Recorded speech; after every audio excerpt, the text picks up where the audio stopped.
ببینم تو هم دنبال معجزه میگردی؟ تو هم خسته شدی از این همه فکر و آشفتگی ذهن؟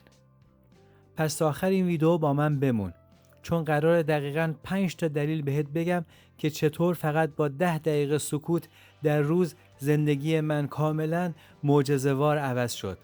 و پنجمین دلیلش چیزیه که احتمالاً تا حالا هیچ وقت بهش فکر هم نکرده بودی.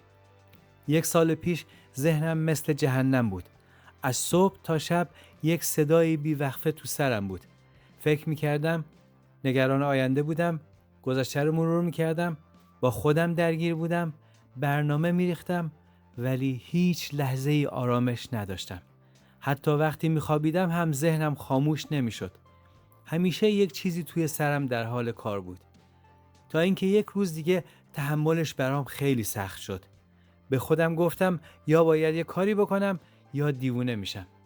همونجا تصمیم گرفتم هر روز فقط 10 دقیقه سکوت مطلق داشته باشم. بدون گوشی، بدون موسیقی، بدون هیچ حواس پرتی، فقط و فقط من و ذهنم. اولین روزها واقعا جهنم بود. حتی نتونستم 2 دقیقه تحمل کنم. ذهنم شروع کرد به داد زدن.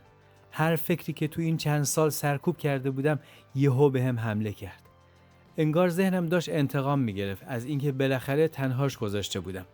ولی من تسلیم نشدم. هر روز یکم بیشتر تحمل کردم تا اینکه بالاخره رسیدم به 10 دقیقه کامل. حالا دقیقاً میخوام 5 تا دلیل اصلی رو بهت بگم که چرا این 10 دقیقه سکوت در روز زندگی من رو کاملاً عوض کرد. دلیل اول، فکرهای تکراری و وسواسی به شدت کم شدن. قبلا یه فکر منفی یا نگران کننده که می اومد تو ذهنم تا ساعتها باهاش درگیر بودم، مثل یک حلقه تکراری که قطع نمیشد. ولی بعد از اینکه مدت این کار رو کردم، اون فکرها دیگه قدرت قبلی رو نداشتن. انگار ذهنم یاد گرفته بود که لازم نیست هر فکری رو جدی بگیره. این آرامش توی ذهن واقعاً غیر قابل توصیفه. دلیل دوم، تصمیم گیری هام خیلی شفافتر و مطمئن‌تر شدن. قبلا برای کوچکترین تصمیم هام هم کلی شک و تردید داشتم و ساعتها فکر میکردم. ولی وقتی هر روز ذهنت یه مدت کاملا ساکت میشه، یه جور وضوح و شفافیت تو فکرت ایجاد میشه که قبلا نداشتی.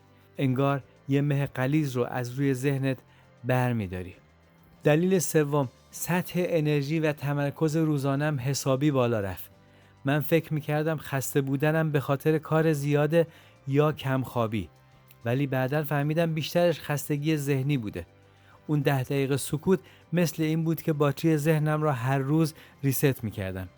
بعدش خیلی با انرژی تر و متمرکزتر کار میکردم. دلیل چهارم، احساسات سرکوب شدم یکی یکی بیرون اومدن. من سالها احساساتم رو با گوشی، موسیقی، کار و سرگرمی سرکوب کرده بودم. ولی وقتی هیچ حواس پرتی نداری، اون احساسات بالاخره فرصت پیدا میکنن که دیده بشن. اولش ترسناک بود، ولی بعدش مثل این بود که یک بار سنگین از روی شونه هام برداشته شده. دلیل پنجم، من دیگه از سکوت نمی ترسیدم. برعکس عاشقش شده بودم. اون 10 دقیقه سکوت تبدیل شده بود به قشنگترین قسمت روزم. جایی که بالاخره میتونستم بدون هیچ نقشی، بدون هیچ ماسکی، فقط خودم باشم.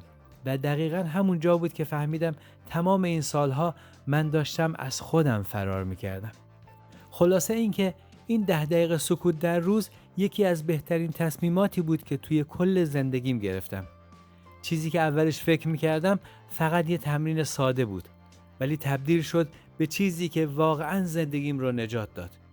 حالا نوبت توه.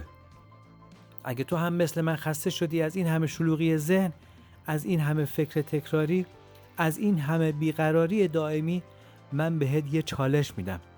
فقط 7 روز، هر روز فقط 10 دقیقه، بدون گوشی، بدون موسیقی، بدون پادکست. فقط بشین و هیچ کاری نکن. حتی اگر روز اول فقط 2 دقیقه تحمل کردی، اشکالی نداره. مهم اینه که هر روز انجامش بدی، چون باور کن از روز 4م به بعد خودت حس میکنی که یه چیزی توی وجودت داره عوض میشه. این همون چیزیه که من تجربه کردم. همون چیزیه که زندگیم رو عوض کرد. اگه این چالش رو قبول کردی، همینجا همین الان توی کامنت ها بنویس من قبول کردم. قول میدم هر روز بیام کامنت هاتو بخونم و حالت رو بپرسم. اگر این ویدیو به دلت نشست یادت نره لایک کنی، چون خیلی‌ها هستن که دقیقاً مثل تو و من دارن با این شلوغی‌های ذهن دست و پنجه نرم میکنن و این ویدیو میتونه بهشون کمک کنه. تا ویدیوی بعدی مراقب خودت باش.